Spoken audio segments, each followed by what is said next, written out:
सबसे पहले बड़ी खबर, सियासी गलियारों में हलचल तेज हो गई है। गांव से लेकर शहर तक चुनावी चर्चाएं गर्म है और जिन चुनावों का इंतजार लाखों जनप्रतिनिधि और करोड़ों मतदाता कर रहे थे, उनकी तस्वीर अब साफ होती नजर आ रही है। राजस्थान हाईकोर्ट में पंचायत और निकाय चुनाव को लेकर हुई सुनवाई के दौरान सरकार ने चुनावी प्रक्रिया की पूरी टाइमलाइन पेश कर दी है। यह रिपोर्ट देखिए।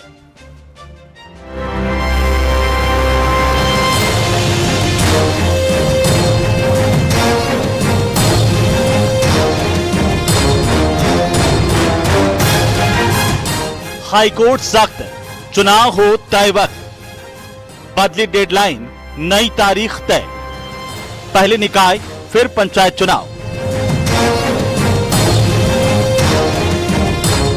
कई महीनों का इंतजार, सियासी गलियारों में लगातार चर्चाएं और लाखों जनप्रतिनिधियों की नजरें जिस फैसले पर टिकी थी, उस पर अब तस्वीर साफ होती नजर आ रही है। प्रदेश में पंचायत और निकाय चुनाव को लेकर हाईकोर्ट में राज्य सरकार ने चुनावी प्रक्रिया की पूरी टाइमलाइन पेश कर दी है।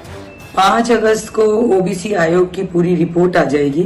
उसके बाद शीघ्र ही चुनाव की डेट डिक्लेयर हो जाएंगे और राजस्थान में जो चुनाव को लेके एक वातावरण बना था, उस वातावरण को मुझे लगता है कि लोग उस वातावरण से बाहर निकलेंगे, जो लोग कई तरह के आरोप लगा रहे थे। सरकार ने साफ कर दिया कि प्रदेश में पहले निकाय चुनाव होंगे और उसके बाद पंचायत चुनाव करवाए जाएंगे। 17 अगस्त को निकाय चुनाव और 23 सितंबर को पंचायत चुनाव की घोषणा का भरोसा दिया गया है। 15 नवंबर तक नगरीय निकाय चुनाव और पंचायत राज चुनाव संपादित करवा लेंगे, जिस पर कोर्ट के द्वारा संतुष्टि जाहिर की गई कि आपसे स्पेसिफिक टाइम और डेट मांगा था, शेड्यूल मांगा गया था, वो आप प्रोवाइड कराएं, जिस पर इलेक्शन कमीशन की तरफ से 2 नगरीय निकाय का और पंचायत राज का 2 अलग अलग शेड्यूल दिए गए, जिसमें नगरीय निकाय के लिए उन्होंने कहा है कि हम 17 अगस्त को उसकी चुनाव की घोषणा कर देंगे और 20 सितंबर तक को नगरीय निकाय के चुनाव 2 फेजेज में हम संपादित करवा लेंगे। साथ ही पंचायत राज चुनाव के लिए उनके द्वारा कहा गया कि चूंकि 14,000 पंचायतें हैं, इसमें थोड़ा समय लगेगा, इसलिए उनके द्वारा उसकी जो तिथि है चुनाव की घोषणा की 23 सितंबर निर्धारित की गई है और अधिसूचना की तिथि 28 सितंबर निर्धारित की गई और 15 नवंबर को उनके द्वारा आश्वस्त किया गया 15 नवंबर तक हम पंचायत राज के पूरे प्रदेश के चुनाव संपादित करवा लेंगे। यानी अब चुनावी घड़ी चल चुकी है, लेकिन चुनाव की राह में सबसे बड़ा सवाल ओबीसी आरक्षण का था।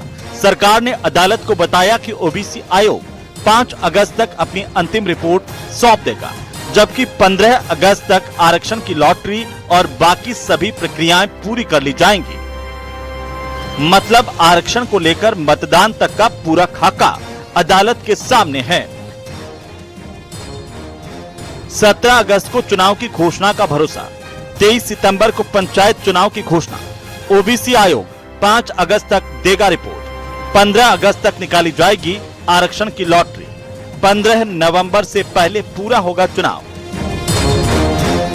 31 जुलाई की पुरानी डेडलाइन अब पीछे छूट चुकी है, लेकिन हाईकोर्ट की निगरानी में सरकार ने चुनाव की नई समय सीमा तय कर दी है।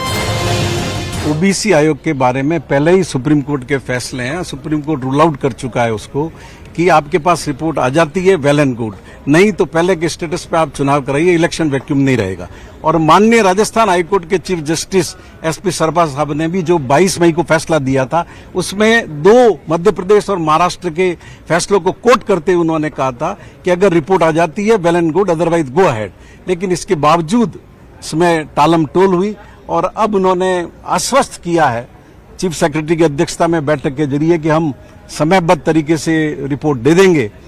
तो हाईकोर्ट ने उस पर भरोसा किया है और अनुमति प्रदान की। इधर इसको लेकर सियासत भी जारी है। कांग्रेस प्रदेशाध्यक्ष गोविंद सिंह डोटासरा ने जमकर हमला बोला। ओबीसी आयोग का गठन इन्होंने 1.5 साल देरी से किया। क्यों? जब 2022 का फैसला था, सरकार को पता था कि 9 महीने बाद में सरकार बनने के 9 महीने बाद में नगर निकाय 59 के चुनाव हैं, तो इनको पहले ही ये काम करना चाहिए था। नहीं किया इन्होंने, जानबूझ करके नहीं किया, टालते रहे। इनकी स्थिति पतली थी और 3 महीने का समय दिया ओबीसी आयोग को। 16 महीने बाद में अब कह रहे हैं कि हम अब रिपोर्ट दे देंगे। फिलहाल अब सबकी नजरें 5 अगस्त की ओबीसी रिपोर्ट, 15 अगस्त की आरक्षण प्रक्रिया और 17 अगस्त को होने वाले निकाय चुनाव के ऐलान पर टिकी है। यानी साफ है, राजस्थान में स्थानीय लोकतंत्र का महापर्व अब ज्यादा दूर नहीं और आने वाले कुछ हफ्तों में गांव और शहर दोनों जगह चुनावी रंग पूरी तरह चढ़ने वाला है। Bureau report, news 18 Rajasthan. Yamuna समझौते को लेकर शेखावाटी में उत्साह है। सीधे आपको वहीं की तस्वीरें दिखाएंगे। सीएम भजनलाल का यहां पर आभार जताया जा रहा।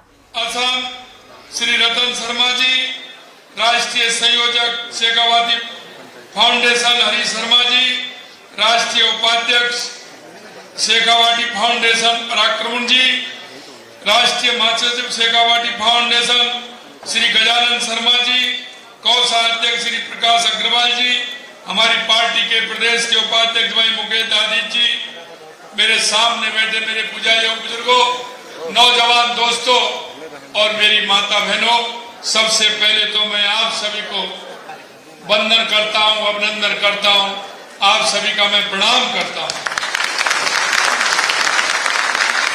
सबसे पहले मैं धन्यवाद देना चाहता हूं शेखावाटी फाउंडेशन को। उन्होंने कहा था कि हम एक कार्यक्रम करना चाहते हैं, मुझे ये थोड़ी पता था। उन्होंने कहा कि कुछ हम हमारे शेखावाटी के लोग जयपुर में रहते हैं और हम एक कार्यक्रम करना चाहते हैं। मैंने शहर से स्वीकारता दी उनको, लेकिन मुझे ये नहीं पता था कि यह कार्यक्रम ऐसा होगा कितने अंदर इससे ज्यादा बाहर।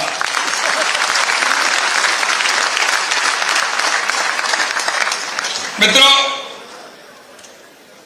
मैं जब भी जाता हूं देश और दुनिया के किसी भी कोने में जाता हूं, मेरा मन प्रसन्न हो जाता है, क्योंकि जहां भी जाता हूं मेरा शेखावाटी का कोई ना कोई भाई आवश्यक रूप से मुझे मिलता है। जब वो मिलता है तो मुझे याद आता है उस शेखावाटी की वीर गाथा का, कि जो हमेशा से प्रथम विश्व युद्ध से लेकर कारगिल तक अपने प्राणों का बलिदान देकर शेखावाटी के शहीद उन सपूतों ने स्वर्ण अक्षरों में अपना नाम अंकित किया है। मैं ऐसे उन सभी वीरों को नमन करता हूं, उनको मैं प्रणाम करता हूं। मित्रों, शेखावाटी का क्षेत्र हमेशा से अभावग्रस्त रहा, क्योंकि सबसे ज्यादा अगर गर्मी पड़ती है तो वो शेखावाटी में पड़ती है, सबसे ज्यादा अगर सर्दी पड़ती है तो शेखावाटी में पड़ती है, धूल की आंधियां अगर सबसे ज्यादा चलती है तो शेखावाटी के अंदर चलती है। इन सब परिस्थितियों के बावजूद यहाँ के निवासी मेहनत करने में किसी से पीछे नहीं है। मित्रों, मेरे मन में कभी कभी ये बात आती, जब मैं उन उद्योगपतियों के बीच में जाता था, शेखावाटी के लोगों के बीच में जाता था, मुझे पता है, मैं जानता हूं, कुछ लोग तो व्यापार की दृष्टि से गए थे, लेकिन कुछ अभावों में नहीं गए थे, क्योंकि जिस तरह की पूर्व की स्थिति थी, अकाल पड़ना, पानी का नहीं होना, जमीन में पैदावार नहीं होना, यह बहुत बड़ी बात थी। लेकिन मित्रों, मैं धन्यवाद देना चाहता हूं शेखावाटी के उन उद्योगपतियों को भी, और जो अभाव में गए उन मेरे भाई बहनों को भी, कि उन्होंने अपनी मेहनत से, अपने जज्बे से, अपनी ईमानदारी से देश के अंदर नहीं दुनिया के अंदर शेखावाटी की पहचान